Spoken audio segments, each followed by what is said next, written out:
Welcome. With me today I have my friend Crystal Gray, and you're a trans woman in, as opportunity allows, working as a trans advocate. Um,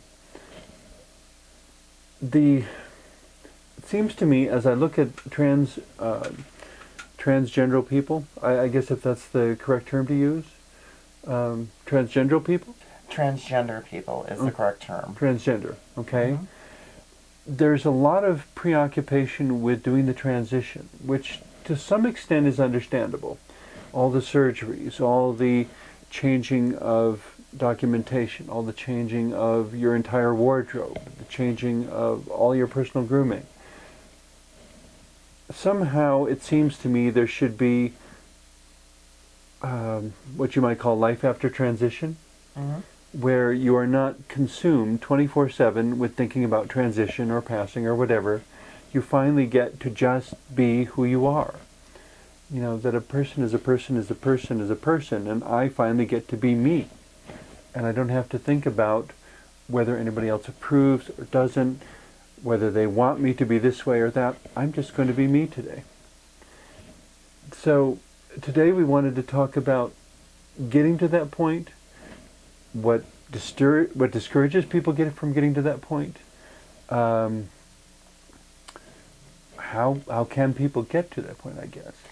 Well, people get to that point a couple ways. Number one is that they have to decide for themselves when they're comfortable.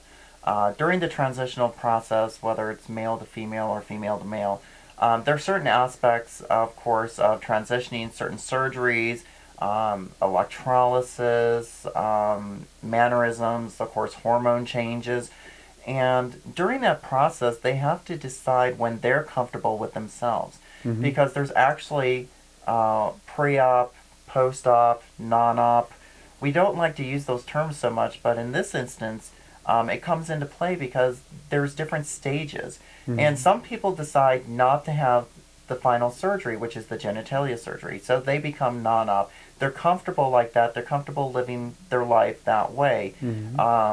Some people, it has to be complete removal of genitalia. Some people, it has to be document changes. During the stages, it all depends on what that person wants and what they're comfortable with. But then they have the outside world and their community, society in general, that kind of gets in the way of that sometimes. And they have to overcome that also. I mean, even as you're describing that, there's the inner and outer going on. You know, and the question of when do I get to be me very much focuses on the emotions and the psychology within. A lot of the transition focuses on the outside, the operations, the dress, the mannerisms, and so forth.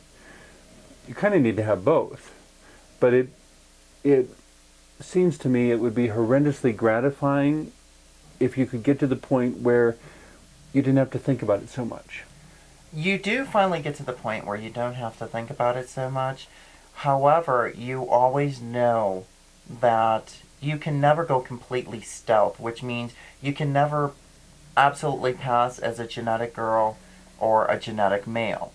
And the reason why is because somewhere in your past history, something is always going to come back to you. For example, about 2 months ago, I did a check on my driver's license, which I just had to get a copy of my report. Well, on there, of course, there was nothing on my record.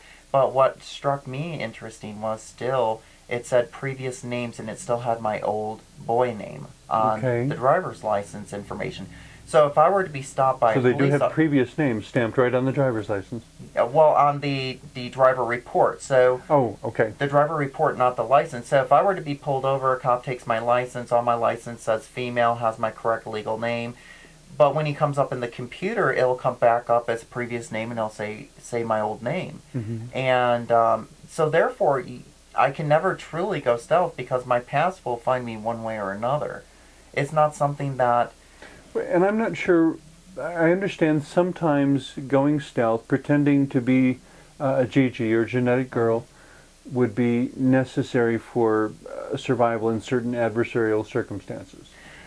But alongside of that, to me, is the basic issue that you're not a Gigi, you never will be. You're a trans woman. And you have to own that and be the best trans woman the world's ever seen.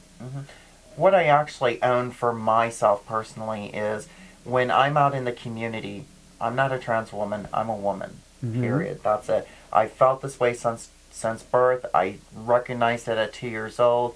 I worked hard to get to this point in my life where I am right now. However, I still know that, like I said, there's things out there that are going to tell people that, no, I was never born this way. Even with my birth certificate changed over. I've had transgender individuals come to me with issues.